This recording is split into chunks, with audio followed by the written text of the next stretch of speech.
We're back. Welcome again to fortnightly Wednesdays Legacy Canberra Proxy Legs. I think is the official title. Is that correct? Yeah. That sounds like it's long enough to. Yeah. So we have Lachlan Saunders here. Say hi. How you doing? Yeah. Just to make sure that everyone registers who you are as a person by your voice, and then we also have Brandon Owen. Hey. If this is the first video that you're watching of us, hello, welcome. We've also posted the other 3 matchups. So every other Wednesday in Canberra, we have. That's an interesting way to show hand, but that's fine. Hey, nice one. We better just get started. But every other Wednesday in, come on guys, in Canberra we have a Legacy 75 Proxy League just to build up the meta in Canberra because we thought that it may have been lacking a little bit. And we usually do 3 matches of Swiss. Yep. Yeah, right. I don't know. It's so low. Every Magic event is Swiss. All right. Okay. Well, this is unsanctioned magic, so it could be back alley magic. Back alley German magic. Alley German magic. So we'll just get right into it. We have Tim Evers on Blue-Red Delver. We briefly mentioned this deck in our last video, but we extensively. covered it. Yeah, sorry. But for those who are just watching this one video, Lachlan, can you give maybe a 10-second review on Tim Evers' Delver deck? So Tim Evers' Delver deck, he's playing more of a controlling version of it. So he's playing 4 Delver.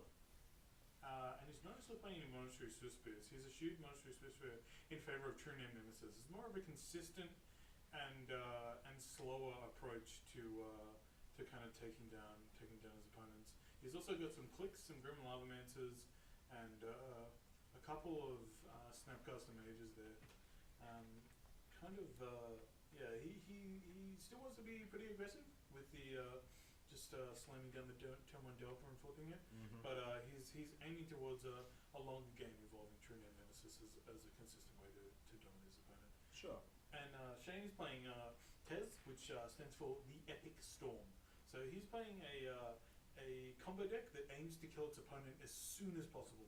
Mm-hmm. So he's going for a turn 1 or 2, empty the Warrens or Tendrils of Agony for the full amount. And especially against these Delver decks, the only card you care about is Forcible. That's the only one. That's the only card you really are concerned about. Okay, sure. And I think the double Gataxian Probe here, we're going to see a turn 1 empty the Warrens or a turn 1 kill.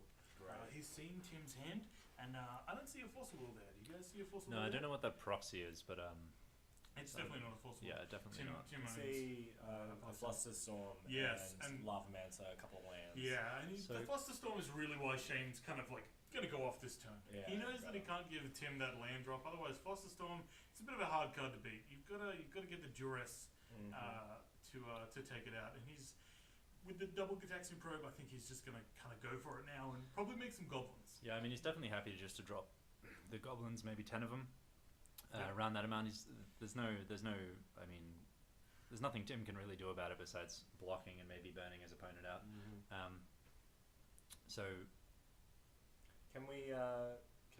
Lachlan, would you explain the difference to me between TES and Ant? So TES is a storm deck that just aims to be faster, as fast as possible. Whereas Ant is more of a deck that kind of you want to sculpt your hand a little bit before going off.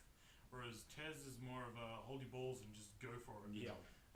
So in one of the things that features in TES as opposed to Ant ad nauseam Tendrils is the fact that they play a lot more Empty the Warrens, and you'll see a lot more goblin-based games out of TES than you will out of Ant. yeah, it's pretty uncommon for Ant to play the Empty the Warrens main board, but it's sort of generally TES's go-to win con because it's a lot easier to win with on by turn 2 or 3. Yeah, you don't. Sure. If you Tendrils for 8, your opponent's like, okay, and then you've kind of blown your load and you spent all your resources. Yeah. But the goblins can kind of keep smashing in. You can just even making like 12 goblins is usually just enough. Whereas a Tendrils for 6 doesn't do anything. Yeah, sure. Especially when it's sort of your main go-to is the Tendrils. You really need it to hit for lethal. Yeah. You see Shane tanking here. He knows he's got to worry about Flusterstorm. That's the thing he's concerned about. That's the thing he's got to work around. You can see that double brainstorm sitting there, and I don't think he has a way to shuffle. So unfortunately, that brainstorm, he's already drawn back one of the cards he puts back, and he knows that there's another card he knows about on top. So you're going to see 2 fresh cards. That's all. Okay. Yeah. Shane opting to go to the end of his turn, and Tim Evers just doing the brainstorm. Yeah, this is getting worse and worse for Shane. Because you said this deck was fast. Yeah, obviously when you miss land drops and you keep maybe a risky hand, maybe those Gitaxian probes were just finding a land. Yeah, he kept like a 6-card hand with a bunch of cantrips and hoping the Scry and Gitaxian probes would draw him into that land. But that brainstorm kind of didn't do him any justice. No, it seems to have locked himself with it. He needs to be able to kind of draw. He's got to draw that card to free himself of the lock. Yeah. And then he's got to brainstorm again to try and find something. And maybe Tim will just fire off the Flusterstorm.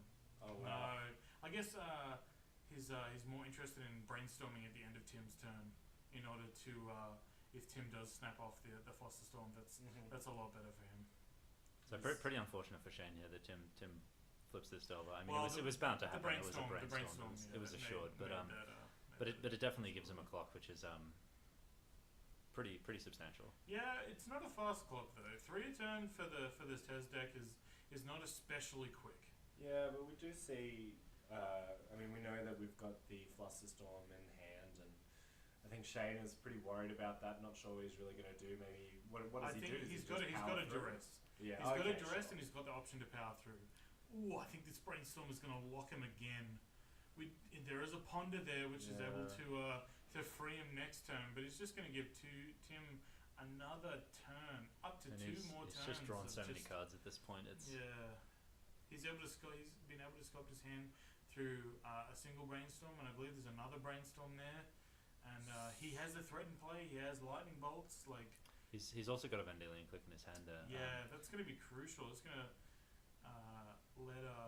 let Tim able to see Shane's hand, kind of see what's up and see what is he on, and that's made probably pretty obvious by the connection probes. But he also just gets a look at what's going on here. So it's quite a good hand. He just needed a bit of black mana. He just needed. Are those empty warrants there? Empty the warrants? No, they're Rider Flames. Rider Flames. So he just needed. I think he had an Empty the Warrants, and that's back on top of his library now. But those triple LEDs, just kind of awkward. And you see the Infernal Cheetah just spiraling away to the bottom of the library. Yeah. That's unfortunate. It's very unfortunate. Yeah. Just needed that black mana to start him off. He was probably pretty happy to have 3 Lion's Eye Diamonds in his hand. Yeah, it's probably pretty good to begin with, but now he's not getting that storm count. I think actually Shane's pretty happy to see that Infernal Shooter go away, to be honest, because we know that his brainstorm lost. And the click being able to free up that means that he's able to play out that ponder this turn, and maybe get access to that second land, get access to that black mana. He's on virtually no life though, so we'll probably see Tim maybe counter this. I don't think so. There's so little with that Flusterstorm going on that Shane can realistically do here. Certainly not this turn. That's probably fair enough. And I think Tim does have Lightning Bolt to kind of deal a solid chunk of damage here. We see a Spell Snare in Tim Evers' hands as well for perhaps the next Infernal Shooter that comes along. Definitely. It's really not looking very good for Shane at the moment. I don't think he's going to be able to come out of this. Like the LEDs are good and you do want to draw them, but you don't want to draw 3 of them in no lands. Unfortunately, that's not really going to get the job. That's right. Alright. So we see him putting... he has got a Scalding Tarn. That did find him another land.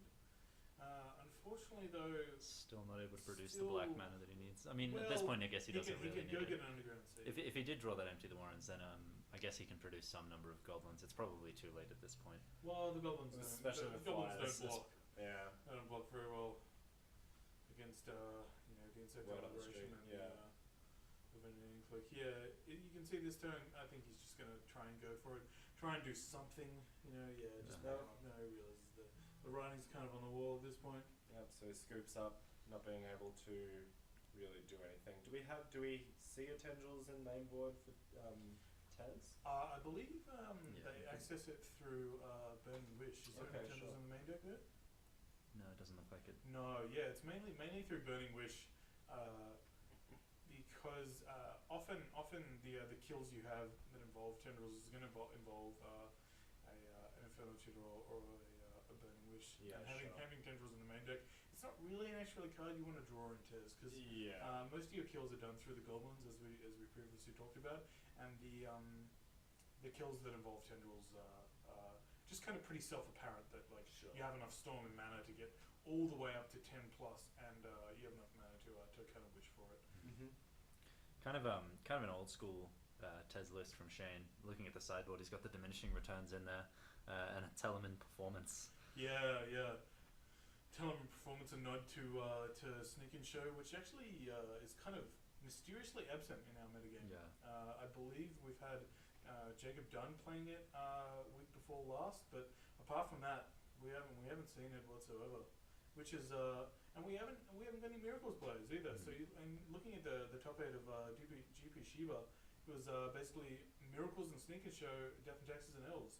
Yeah. Those are the kind of 4 big decks of the format. And we really don't have any Miracles or Sneak and Show in our metagame.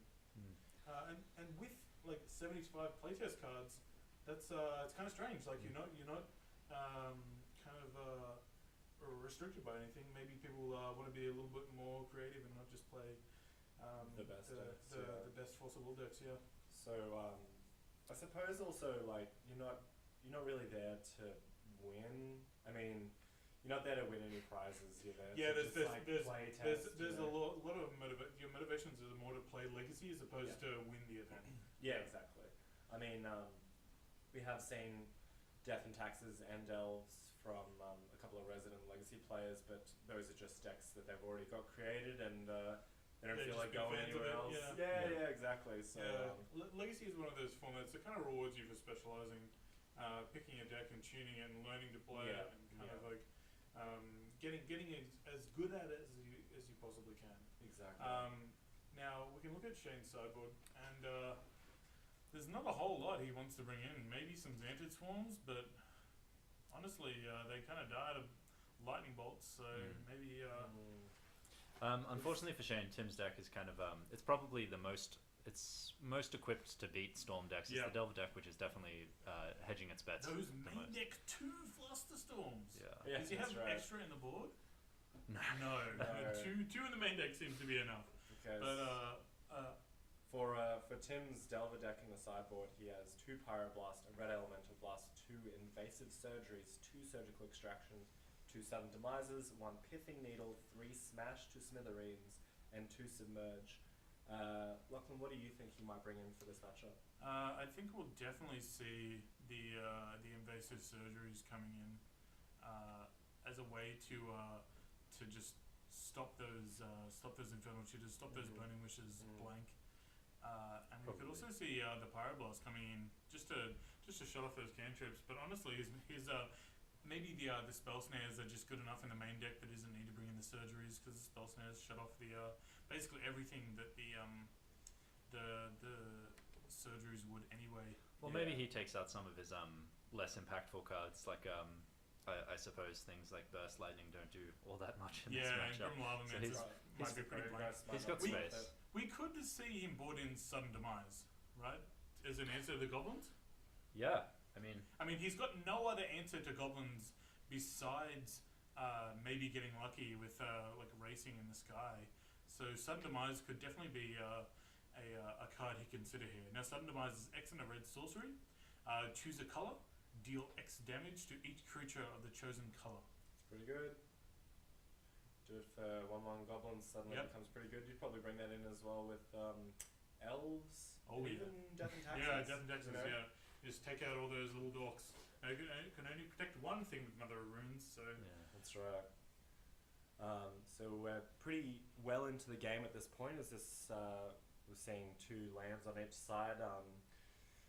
Not too much happening. We see a Delver of Secrets just come down, and I think this might be the end of turn where Shane's No, doing... this is main phase. Is the main phase? Yeah. Oh, for the Storm count, of course. Yes. Sure. And I think you can see in Tim's hand he's got that Pyroblast, and he's got the Pyroblast, and he's gonna use it on the Brainstorm. I do love that. Cancelling off a cantrip. Yeah, it's just that little it's like Force Spike, right? Yeah, Sure. No, not brainstorming today. Thank you very much. I think you've sculpted your hand enough, buddy. Mm-hmm. You can get rid of it. I think I didn't actually see what he put back on top with the Brainstorm, but maybe that devil wasn't going to flip anyway, so it's definitely a consideration. Yeah, and she's sure. saying, Deciding not to run on. Oh, really? Cracking the fetch, kind of tipping his hand there a little. I've got a blast in my hand. He does have the spell snare. He's kept a burst lightning in there. He's got that full out burst lightning. So maybe he just values the fact of being able to burn Shane out, so to speak. Yeah. Maybe Probably correct, but I did really like the idea of the it's Brainstorm. definitely kind of an inefficient answer, burst lightning. Maybe he's thinking about Xantid Swarm too. Okay. The Ponder resolving as well. Well, if you haven't got the Pyroblast in there to counter cantrips, what are you using it for? Honestly, but honestly, what are the targets if you're not getting cantrips? Telemann's performance. That's it. You can grab that Delver of Secrets. Hey, look, your deck has a lot of instants and sorceries, so it's probably going to flip, right? Mm-hmm. So I mean, he is holding up the spell snare. Maybe he thinks the only way. Maybe he thinks the only way Shane's going to get there is through a Burning Wish line or Infernal Tool line, which generally is true. Any turn involving 2 cantrips is kind of unlikely to resolve the combo turn from Shane's perspective. You see the blind flip of the Delver here off the bolt. It's pretty good. Getting that 3-2 in play. Right. That lightning bolt on top. Mm-hmm. And that's good information for Shane to have, because now he knows that there's a lightning bolt coming, and he kind of got to combo off before he goes to 3 life. That's right. So again, we're seeing a slightly slower game from TES, even though word has it that it's quite a faster. Yeah, I think against these Delver decks that have a lot of very cheap answers in the form of Spell Snare, kind of Spell Pierce, Flusterstorm, you've got to play a more moderate game. Mm-hmm. You've got to kind of wait. Okay. Oh, now we see the Pyroblast snap fired off that Brainstorm. He was not interested in having... I think maybe Shane shouldn't have played that Polluted Delta. Maybe keeping it in reserve so that Tim wasn't thinking about the fact that he could shuffle some cards away. Yeah, it's a really good card selection. Yeah. Now, although Shane, also at this time, I mean, he does have the extra mana for the extra permission. Yeah, Shane passing the turn again, not a good sign here. So that would have been Tim's sort of thinking in the round before that he had one thing open and he could definitely Pyroblast if he wanted to, and he was thinking about it. You could definitely tell that he was thinking about it. But just keeping up that spell snare could be crucial. Could have been more important. Yeah. You can see him firing off the lightning bolt, and the turn kind of speed up his clock. There's no use wasting any mana in these kind of scenarios. You've got to be exactly right. You've got to be especially careful to kind of use every mana you have every turn. Certainly does have a little bit more mana than he might want in this matchup. Yeah, 4 lands is a bit much, but his hand being what's that, Spell Snare, I think Burst Lightning maybe. Yeah. Maybe he's playing out the lands rather than holding them back to kind of represent something as a nod to this being able to kick that Burst Lightning for 4 damage instead of 2. Yeah, it's probably reasonable. I mean, having cards in hand is like good for most matchups, even if you hold on to that land just to represent some kind of counterspell. But I mean, you've always got to, as a combat deck, when your opponent has cards in hand, you're always a little bit kind of, I don't know. And that, snapping off that Spell Snare on the first target he sees on the Out Infernal Tutor, he is not interested in Shane getting another Dark Ritual to send himself up. So Shane probably hoping to draw a little bit more discard than he has. Maybe just even a damn Gitaxian Probe. Yeah. Just get the information. Just be able to get the information and know what's going on upstairs in Tim's hand. I think we see Tim with a Snapcaster Mage maybe in hand now, and that represents another Spell Snare. It represents a Pyroblast. It even represents 5 damage off that Lightning Bolt, because Shane's not going to put down any blockers. Yeah, it's invasive surgery actually. Did make So the cut. he did decide that he wanted to surgically extract, so to speak, all those burning wishes or all those infernal Does juices. he even have delirium there? It's unlikely. Probably Yeah. instant sorcery land. Maybe if a creature goes there, but it seems unlikely that he's going to reach delirium In a matchup like this, it's pretty difficult It's for him to probably ever just get a an creature in envelop. the bin. Yeah, do we also see a lot of delirium in Delver? In some of the Particularly matchups. Rug Delver. Yeah.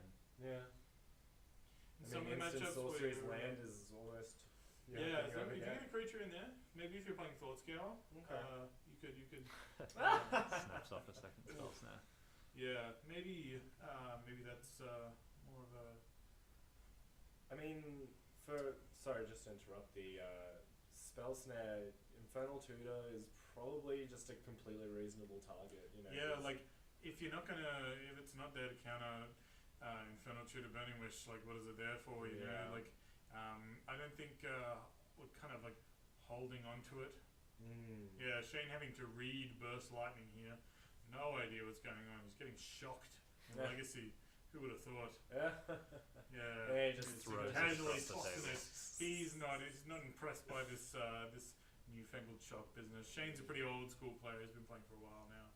So I think he's just the kicked Burst Lightning, dealing the 4 damage, taking him out.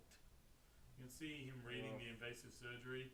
Yeah, Shane's been out of the Legacy scene for about 2 years or so, so he would only know about Envelop. He doesn't know about Envelop Plus. Yeah. He's very disrespectful with Tim Evers' cards, I think. I think he's a little tilted at this point. He did have a bit of a poor run with Tim having all the right answers and him not really drawing the half of his deck that actually matters. Yeah, I mean, he definitely had a lot of wiggle room in that game to get something done. Tim's hand not particularly exciting that game. Yeah. No Foster Storm inside, so that's definitely a good thing. But the spell snare is kind of really knocked him around.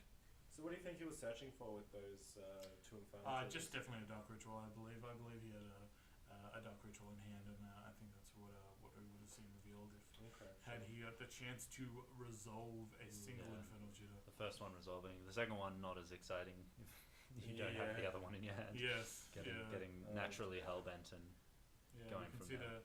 the blast boarded in here as well as all 3 blasts and both invasive surgeries as well as the surgical extractions. Just doesn't want to give him any space. I wonder if those blasts are worth the slot. I think so, because like having a 1-mana answer to kind of like trip Shane up maybe, and you have some blanks in your deck that you know. True Name Nemesis. Yeah, True Name Nemesis is pretty slow, and we can see. Not sure what that. I see a Grim Lavamancer. Yeah, Grim Lavamancer. Yeah, that's definitely some things. Price of Progress. Okay, That's an interesting card to put out because particularly boarding it out over the Burst Lightning or something like that. it's guaranteed to deal more damage to your opponent than you because they're playing no basics. Yeah, TES particularly just TES no basics. I think maybe also no interest in he going may on. have been worried that Empty the Warrens would have come down and then he'd maybe go down to 3 life or something and then he's just like Price of Progress is there but he can't. More interested in face damage than simultaneous damage. Alright. Yeah.